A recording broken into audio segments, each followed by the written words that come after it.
সন্তান ইংলিশ মিডিয়ামে যাওয়ার আগে ঠিকই আসসালামু আলাইকুম ওয়া রাহমাতুল্লাহ বলতো। এখন আপনার সন্তানের মুখে আসসালামু আলাইকুম ওয়া রাহমাতুল্লাহ পাওয়া যায় না।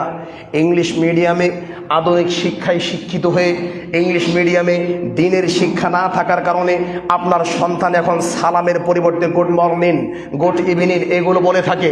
গুড মর্নিং মানে সকালের কল্যাণ, গুড ইভিনিং মানে সন্ধ্যার কল্যাণ।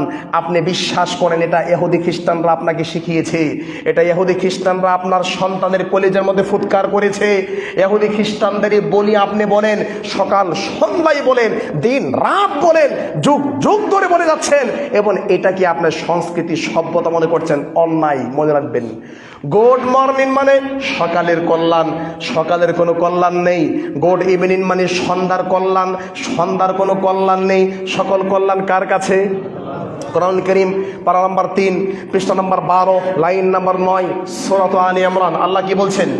বিয়াদিকাল খায়র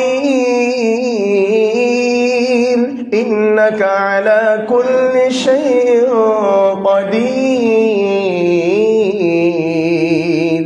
বিয়াদিকাল খায়র, আল্লাহ কল্যাণ যা আছে সব তো আপনার কাছে। আপনি বললেন সকালের কল্যাণ। বিশ্বাস করেন আজকে আরবরাও এই সংস্কৃতির মধ্যে ডুবে গেছে। আজকে আরবরা, সৌদি আরবের কথা বলছি, সৌদি আরবও আজকে ইচ্ছাই অনিচ্ছাই এই অপসংস্কৃতির মধ্যে ডুবে গেছে। এরা বলে সবাহাল খাইর, মাসাল খাইর, সবাহান নূর। এরা বলে সবাহাল খাইর মানে সকালের কল্যাণ, মাসাল খাইর মানে সন্ধ্যার কল্যাণ, যেটাকে আমরা ইংলিশ বলি গুড মর্নিং, বাংলায় বলি সুপ্রভাত, আর তারা বলে সবাহাল খাইর। তবে যারা সৌদি আরবের আলেম তারা সবাহাল খাইর বলে না, তারা সাব্বাহ আল্লাহ বিল খাইরি ওয়াল মুসিররাত, এখানে আল্লাহ যুক্ত করে সাব্বাহ আল্লাহ, আল্লাহ তোমার সকালকে মঙ্গলময় করুন, আল্লাহ তোমার সন্ধ্যাকে মঙ্গলময় করুন। এটা আলেমরা বলে। কিন্তু আলেম ছাড়া যারা আছে যুবক, তারা বলে সাবাল খাইর, মাসাল খাইর। এটা দেখবেন যারা সৌদি আরবে কাজ করতে যায় তারাও বলে।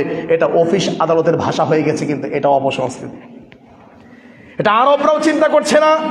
আজকে আরবরাও সে অপসংস্কৃতির মধ্যে, যারা এত পড়াশোনা করে না তারা সে অপসংস্কৃতির মধ্যে ডুবে যাচ্ছে। আমার ভাইয়ারা, সাবাহাল খাইর তারা বলে যাচ্ছে। কিন্তু